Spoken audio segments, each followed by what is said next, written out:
नमस्कार मित्रांनो, मुंबई नाशिक हायवेवरती कसारा घाटामध्ये भिवलवाडी म्हणून एक गाव आहे.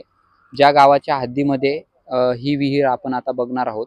पुण्यश्लोक अहिल्यादेवी होळकर यांनी आपल्या राजकीय कारकिर्दीमध्ये समाजातील मनुष्याला असेल, आपल्या पाळीव प्राण्यांना असेल, पिण्याच्या पाण्याकरता बांधलेली विहीर आज 300 वर्ष उलटून देखील आज प्रत्येक माणूस या गावातला या विहिरीचा लाभ घेतो आहे आणि त्याचा फायदा होत आहे.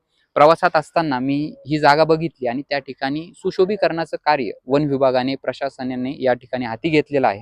ते बघत असताना या ठिकाणच्या गावकऱ्यांसोबत आपण संवाद साधणार आहोत आणि त्याबद्दल थोडक्यात माहिती जाणून घेणार आहोत. नाव काय दादा? संतोष ठाकरे, बरं. गाव कोणतं तुमचं? बिवळवाडी. या विहिरीबद्दल तुमच्याकडे काय माहिती आहे? हे विहिरी बदल माहिती म्हणजे आमच्या आजोबाला याचे अहिल्याबाई होळकरने बांधिले. बरं. तर मग आपल्याला पाणी पियाला असे गुरांना नाही का याच्यासाठी तर आजोबा पंजोबा हे बोलून गेले आम्हाला. संपूर्ण गावातले लोक या विहिरीचं पाणी वगैरे घेतात? हो पूर्ण 12 महिने तुम्हाला याचा फायदा होतो? हो. वा. ते पियाला काही घरी आपले धुणं भांडी हे सर्व करायला जनावरांना वगैरे, हो, गुराढोरांना? हो सर्व इथूनच. सगळे गावातले लोक इथे येऊन पाणी सर्व घेतात? गावातले इथूनच पाणी नेतात. वा वा. बघा, प्रवासात असताना कसारा घाटामध्ये हे ठिकाण आहे.